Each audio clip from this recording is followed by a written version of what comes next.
எல்லோருக்கும் பணிவான வணக்கம்.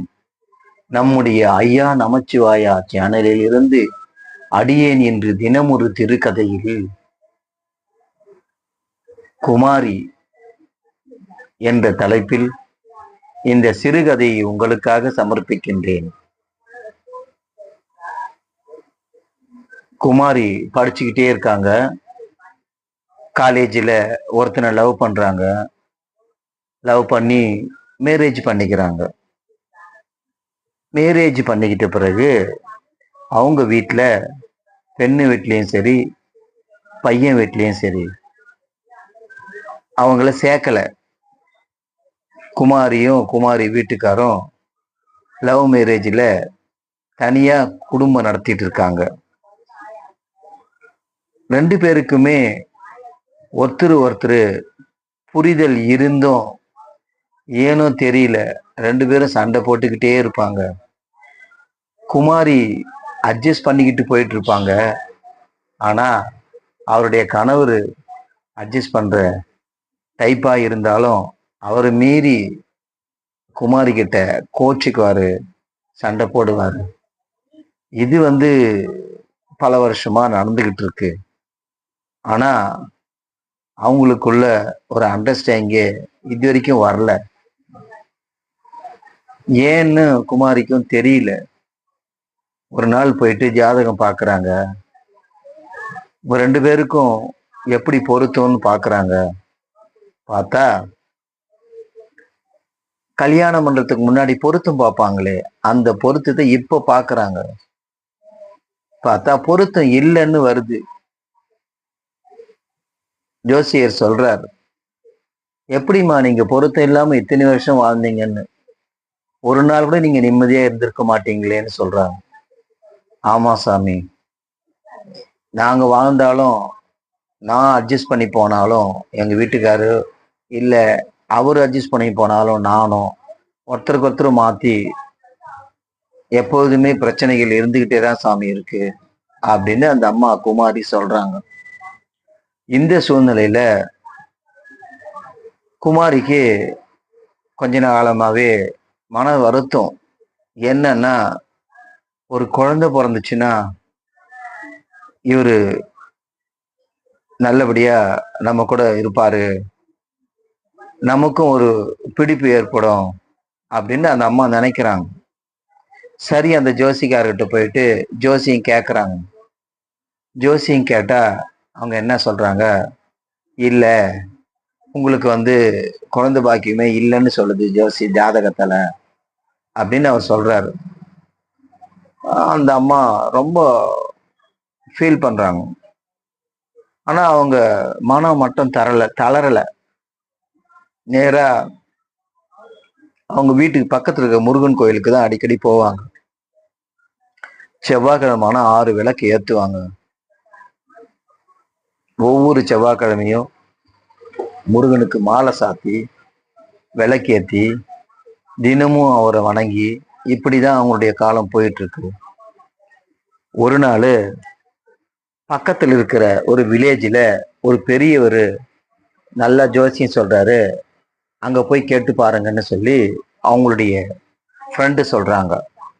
உடனே குமாரி என்ன செய்யறாங்க, அந்த ஜோசியர்காட்டு போயிட்டு கேட்குறாங்க, சுவாமி எங்களுக்கு குழந்தையே பிறக்கல, ஒருத்தருக்கு ஒருத்தர் அன்னோன்யமா இருக்க முடியல அப்படின்னு ஜோசிக்காரர்கிட்ட அந்த அம்மா சொல்றாங்க. அப்போ அவங்க என்ன சொல்றாங்க, இல்லைம்மா உங்க ரெண்டு பேருக்கும் அப்படிதான் இருக்கும், கட்டம் அப்படிதான் இருக்குது, அதனால நான் உன்னை சொல்றேன் நீங்க செய்யுமான்னு சொல்றாரு. சொல்லுங்க ஐயான்னு. நீ நீ போட்டிருக்கிறியே அவர் கட்டின தாலிய கழட்டி முருகர் கோவில்ல உண்டியில போட்டுட்டு அதே முருகர் கோவில்ல இன்னொரு தாலி கட்ட சொல்லுமா அப்படின்னு ஜோசிக்கார் சொல்றாரு. உடனே அந்த அம்மா, என்ன சாமி தாலி கழட்டு சொல்றீங்களேன்னு கேக்குறாங்க. இல்லம்மா, அதுதாம்மா பரிகாரம், முருகர் கோயில்ல போயிட்டு அங்க போய் செய்யுமா, நல்லது நடக்கும், உங்க வீட்டுக்கார கட்ட சொல்லு, புரியுதா அப்படின்னு மீண்டும் மீண்டும் சொல்றாரு. சரின்னு சொல்லிட்டு இந்த அம்மா, நாம தினமும் முருகரை வணங்குறதுக்கும் செவ்வாய்க்கிழமை ஆனா விளக்கு ஏத்துறதுக்கும் நம்ம அப்பன் முருகனே வழி சொல்லியிருக்காரு அப்படின்னு மனசுல நினைச்சுக்கிட்டு இந்த அம்மா அவங்க வீட்டுக்காரரை கூட்டுக்கிட்டு முருகர் கோயிலுக்கு போயிட்டு அழுதுகிட்டே அவர் கட்டின தாலியை கட்டி உண்டியில போடுறாங்க. போட்ட உடனே அந்த கோவில் ஐயர் அங்க வர்றாரு. என்னம்மா, 2வது கல்யாணமா அப்படின்றாரு. இல்ல சாமி, இவர் தான் எங்க வீட்டுக்காரர், முதல் கல்யாணம் தான். இல்லம்மா, நீ தாலி கட்டி போட்டி அப்பயே முதல் கல்யாணம் முடிஞ்சு போச்சுமா, இது 2வது கல்யாணம். வீட்டுக்கார் ஒருத்தர் தான், ஆனா 2வது கல்யாணம்னு சொல்றார். இந்த அம்மாவுக்கு ஒன்றும் புரியல. நீ செய்யுமா, உங்க வீட்டுக்காரர்கிட்ட கொடு, புது தாலிய கட்டட்டும், இன்னைக்கு இருந்து உங்களுக்கு புது வாழ்வு வரும் அப்படின்னு அந்த ஐயர் திடீர்னு வந்தவரு திடீர்னு சொல்லிட்டு கட்டு கட்டு, நல்லது நடக்கும் அப்படின்னு சொல்லிட்டு போயிடுறாரு. இந்த அம்மா அழுது இருந்தவங்க திடீர்னு ஷாக் ஆகி நின்று ஒரு நிமிஷம் அந்த ஐயரையே பார்த்துட்டு இருக்காங்க. அந்த ஐயர் கடந்து போயிடுறாரு. கடந்து போய் திரும்பினா முருகருடைய சிலை அந்த அம்மா கண்ணுல தெரியுது. ஆஹா, எங்க அப்பா முருகனே வந்தாரு அப்படின்னு நினைச்சுக்கிட்டு அந்த தாலிய அவங்க வீட்டுக்காரர்கிட்ட கொடுத்து கட்டுங்கன்னு சொல்றாங்க. அவங்க வீட்டுக்கார் தாலியை கட்டுறாங்க. கட்டி முடிச்ச உடனே அது என்னவோ தெரியல, குமாரிக்கு மனசுல ஒரு குதூகலம், ஆனந்தம், அப்படி ஒரு ஒரு நல்ல ஒரு விதமான வைப்ரேஷன் மனசுல தோன்றுது அவங்களுக்கு.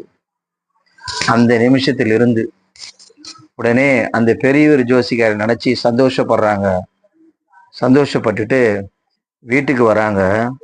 வீட்டுக்கு வந்தா பக்கத்து வீட்டுக்கார அம்மா அவங்க கிட்ட வந்து, எனக்கு தெரிஞ்ச ஒரு டாக்டர் அம்மா நம்ம ஊருக்கு வந்திருக்காங்க, குழந்தைகள் ஸ்பெஷலிஸ்ட் அந்த அம்மா, நீ வா, அவங்க கிட்ட கூட்டும் போறேன், ஏதாவது உனக்கு குழந்தை 10 வருஷமா இல்லாம இருக்க, குழந்தை பாக்கி இருக்குதா டெஸ்ட் பண்ணி பார்க்கலான்னு அந்த அம்மா கூப்பிடுறாங்க.